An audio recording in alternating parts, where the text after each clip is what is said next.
Hey guys, it's me, Dr. Missy Hillock, and I'm here with your energetic forecast for the week of June 14th through the 20th, 2026. If you've been following along with me at least the last couple of weeks, you know I've been speaking about the middle of June, which we're finally here on the 14th. Today is the super new moon, which is a really, really pivotal time, not just in our month and in the lunar cycle, but really in the year of 2026. We've been kind of looking, if you look at astrology, you look at the various planetary alignments that are happening kind of starting now over the next couple of weeks into mid-July. There are so many things that are pointing toward massive energetic changes, changes in perspective, changes in old ways of being into new ways of being. So we're really at this beautiful tipping point energetically as a global community. And again, if you just turn on the TV or you look out your window, it's not hard to see that these things are already happening or being called to need to happen, because things are just sort of wild right now within humanity. And so the same principle applies to us as the individual, which means we're at a point now within our year and within our lifetime and this beautiful path that we're on where we're meeting an opportunity to make some major shifts in the way that we think, the way that we do things, the way that we show ourselves and express ourselves in the world, what we value, what we're willing to spend our time on, and what we're no longer interested in or value, and what we don't want to put up with. So this is an incredibly powerful, potent time in our year to really take some big risks, make some moves, or on a very simple level, just start to live a bit differently.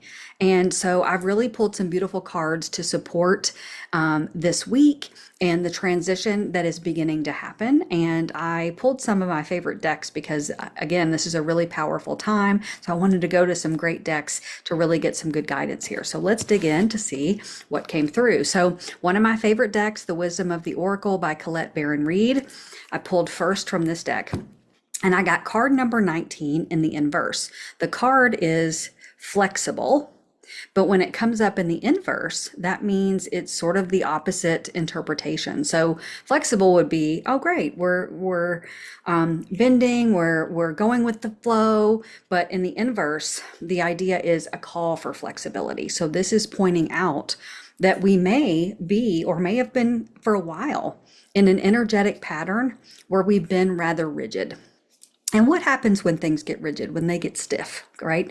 When we're locked in, right? When there's no movement. Think about even a stream when there's no movement. It gets stagnant, right? It's no longer fresh. And what happens just from an energetic perspective, when things get locked in place, again, there's no movement. There's no way for other things to flow through. So as someone who really focuses on energy as a practice, we don't really want rigidity. We want flow. We want movement. We want to allow things to come to us and through us, right? Always within this movement of energy. So this is a call to see where you've been maybe a bit rigid, maybe a bit inflexible. Has it been in the way that you've been making decisions? Is it in the way that maybe you've been looking at a particular situation? Is it in a way that you've been interacting with a particular person or in a particular setting?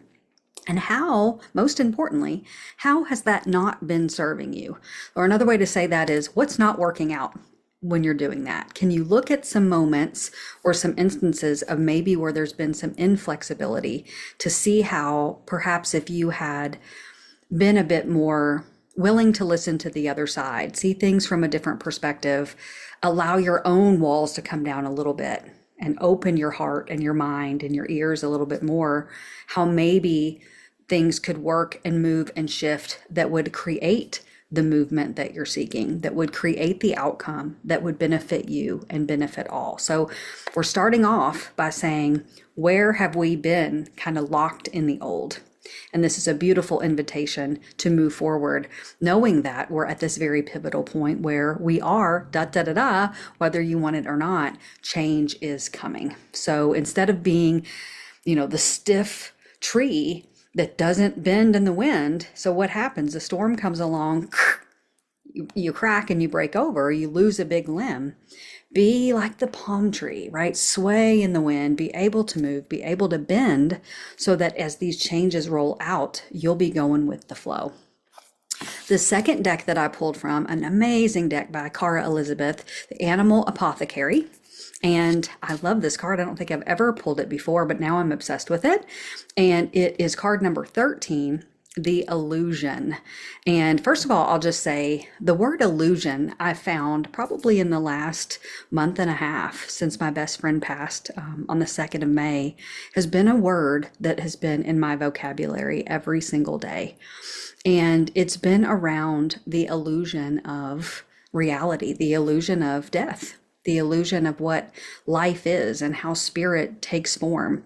And so I kind of laugh when I got this card because I'm like, spirit knows this is something that's really been on my consciousness, this idea of what's real and what's perceived and what's not real, or what's just made up, or what is when something is something we don't understand, how that is not truth, right? Versus the ultimate truth and understanding. So if you look at the imagery in the card, you see it's like we got the spear here that's kind of hunting for this shark. But the idea here that it's an illusion is, and the shark you can see is represented within the brain.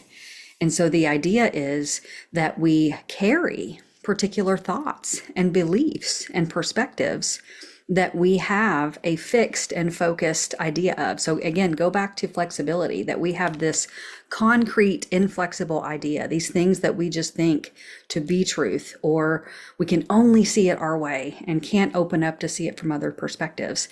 And this is the reminder that this is an illusion. So in other words, we're hunting kind of a phantom shark, that this particular illusion that a lot of us have is this illusion of fear. It's like when we, as a spirit, when we drop down into this very dense physical body, we come down here to play in this physical world and experience all these emotions and this range of everything from love to fear and trust and safety and all of the things.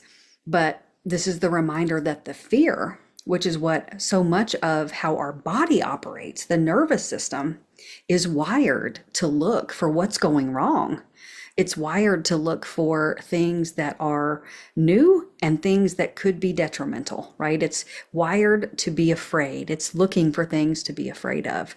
And this is a reminder that that is the illusion. And that is the illusion, in my perspective, of life, of how we as the human perceive things versus when we go on an ascension journey, when we try to live more consciously and more spiritually, we open up to these higher truths and these wisdoms that are far above this idea that we need to always be fearful and afraid, and that this ultimate need to just be safe is kind of an illusion, because the body, while the body can die, can decay, can pass, the spirit doesn't, right? So the spirit ascends, the spirit goes back into the realm and then decides whether it wants to come back and take form again.